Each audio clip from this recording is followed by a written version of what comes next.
Magandang umaga. Ito po ang ating 5 a.m. update ukol dito sa bagyong Inday na may international name na Bavi ngayong araw ng Huwebes, July 9, 2026. Sa nakalipas nga na 6 na oras ay mas humina pa bilang isang typhoon category na lamang itong bagyong Inday at huling namataan ang mata nito sa layong 925 kilometers silangan ng Northern Luzon. Kahit humina po ito ay malakas pa rin naman po ito na bagyo. At kung mapapansin nga po natin, marami pa rin po yung mga naaapektuhan nitong wind field at mga rain bands nitong bagyong Inday dahil nga po malawak yung sakop ng bagyo. Yung taglay po na hangin nito ay aabot ng 175 kilometers per hour at pagbugso naman po ay aabot ng 215 kilometers per hour. Sa kasalukuyan, kumikilos po ito pa west-northwestward sa bilis na 20 kilometers per hour. Within the next hours, inaasahan po natin yung malalakas na hangin dito pa rin po sa may Northern Luzon, specifically sa may Cagayan Valley, maging sa may Cordillera Administrative Region, Ilocos Norte, maging dito po sa may Aurora and Catanduanes. Inaasahan din po natin kasabay nung mga malalakas na hangin nitong bagyong Inday ay meron din pong dalang pag-ulan itong bagyo. Aside naman po sa mga nabanggit na lugar, kung mapapansin po natin sa mga ngayong araw nga po or ngayong mga panahon na ito ay meron na din pong nakakaapekto na mga outer rain band o mga pag-ulan nitong bagyong Inday dito po sa may Bicol region and also dito sa may Eastern Visayas. So expect po natin throughout the day meron po tayong mga pag-ulan sa mga nabanggit na lugar dulot naman nitong bagyong Inday. And also patuloy pong pinapalakas at hinihila ng bagyong Inday ang habagat patungo naman sa may Palawan, Visayas, and also sa may Mindanao. So expect po tayo na makulimlim na panahon, kalat-kalat din ng mga pag-ulan, pagkulog at pagkidlat dito po sa may Mimaropa, maging sa may Western Visayas, Negros Island Region, Zamboanga Peninsula, Barm, and also sa may Lanao del Norte, Sultan Kudarat, South Cotabato, and also sa may Sarangani. Yung mga pag-ulan na ito ay maaari pa rin pong magdulot ng pagbaha at pagguho ng lupa. Ayon naman po sa ating latest forecast track and intensity, ito nga pong si Bagyong Inday ay typhoon category na lamang ngayon at kikilos po ito pa northwestward at hindi na nga po natin inaasahan na maglandfall sa anumang bahagi ng ating bansa. At habang binabaybay po nito ang North Philippine Sea ay inaasahan po natin masihina pa po ito ngunit mapapanatili pa rin ito ang kanyang typhoon strength habang papalabas na ng ating area of responsibility by Saturday. Pinaka-close approach po nito sa extreme northern Luzon ay by Friday evening or Saturday morning. At nakikita natin, maaari po itong mag-close approach o maaari din pong mag-landfall dito po sa may northern part ng Taiwan by Saturday. And then by Sunday ay mas hihina bilang isang severe tropical storm habang naglandfall na po ito sa eastern coast ng mainland China. Ngunit yun nga po, hindi lamang po ito or kung mapapansin nga po natin, malawak nga po yung apektado ng wind field nitong bagyong Inday. Maaaring hanggang, kung susukatin nga po ang diametro ng bagyo ay nasa between 1,700 kilometers po yung kanyang lawak. Kaya kung iproproject nga po natin itong yellow na circle dito po sa track ng bagyo, ay meron pa rin po tayong mga wind signals sa may northern Luzon sa susunod pa na mga araw. Ito naman po yung mga probinsya na may nakataas na wind signal number 1 o yung makakaranas ng mga malalakas na bugso ng hangin nitong bagyong Inday, yung mga nasa color blue sa may Batanes, Cagayan, maging sa may Babuyan Islands, Isabela, northeastern portion ng Quirino, Apayao, northern portion ng Abra, maging sa may eastern portions ng Mountain Province and Ifugao, Ilocos Norte, northern portion ng Aurora, maging sa may northern and central portions ng Catanduanes. 39 to 61 kilometers per hour po na mga bugso ng hangin ang inaasahan natin sa mga probinsyang ito. Ngunit kahit wala po tayong wind signal sa ibang bahagi naman po ng Pilipinas, maaari pa rin po tayong makaranas ng mga pabugso-bugsong hangin dulot naman po ng habagat.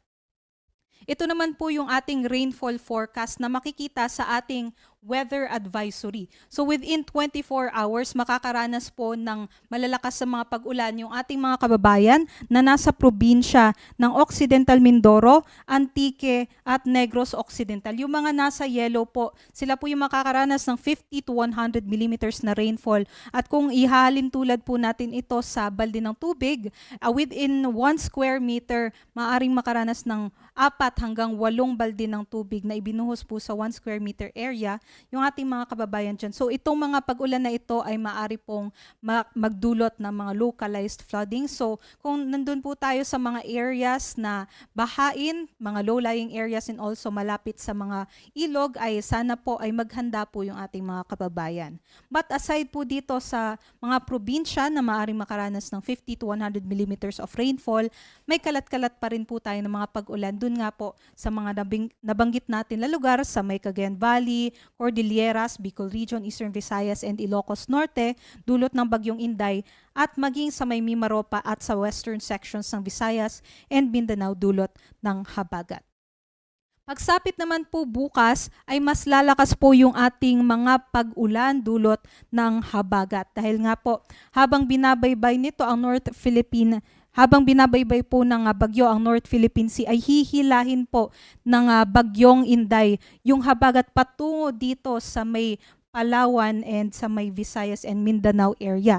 So mas lalakas po yung ating mga pag-ulan bukas, especially po sa mga probinsya na nasa orange. Ito pong Occidental Mindoro at Antique ay makakaranas ng 100 to 200 millimeters of rainfall na maaari po nating halintulad sa 8 hanggang 16 na timba ng tubig na ibinuhos sa 1 square meter area within 24 hours. Yung mga nasa orange ay posibleng makaranas ng mga malawakang pagbaha and posible din yung mga pagguho ng lupa. So habang ngayon ay maghanda po yung ating mga kababayan, kung kailangan po natin ng evacuation measures ay mag-contact na po tayo sa ating local government units. 50 to 100 millimeters naman na rainfall yung inaasahan dito po sa mga kababayan natin sa Zamboanga del Sur, Lanao del Norte, Lanao del Sur, maging sa may Negros Oriental, Negros Occidental, Guimaras, Iloilo, Palawan, Bataan, at sa may Zambales. Kung mapapansin nga po natin, mas tataas na po yung orientation ng southwest monsoon sa susunod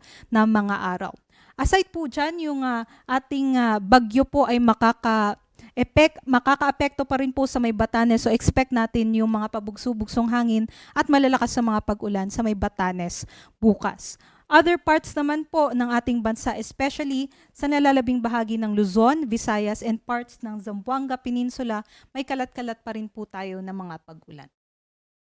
By Saturday ay mas malakas naman po yung mga pag-ulan dito pa rin sa Occidental Mindoro at Antique, 100 to 200 millimeters of rainfall po yan.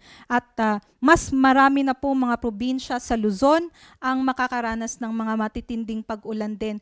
Kabilang na po dyan ang Metro Manila. So kung mapapansin po natin, from north hanggang sa northern part ng Luzon hanggang sa Visayas, apektado po ng habagat dahil pinapalakas nga po ito ng bagyo. So 50 to 100 millimeters of rainfall po yung inaasahan natin sa La Union, Pangasinan, Zambales, Bataan, Pampanga, Bulacan, Metro Manila, Rizal, Cavite, Batangas, Oriental Mindoro, Romblon, maging sa nalalabing bahagi ng Western Visayas, Negros Occidental at sa Negros Oriental. So yung critical po talaga no na malaman ng ating mga kababayan na kahit hindi mag-landfall yung ating bagyo sa anong bahagi ng ating bansa, palalakasin pa rin nito ang ating habagat at yun ang magdudulot ng mga pag-ulan sa ating bansa. Other parts naman po ng Luzon and Visayas, meron din po tayong mga kalat-kalat na mga pag-ulan, although hindi gaano kalakas compare dito sa mga probinsya na may color yellow and orange. At kahit wala po tayo sa wind signals from ngayong araw hanggang sa Sabado, ay meron po tayong mga pabugso-bugsong hangin sa halos buong bansa dulot po ng habagat.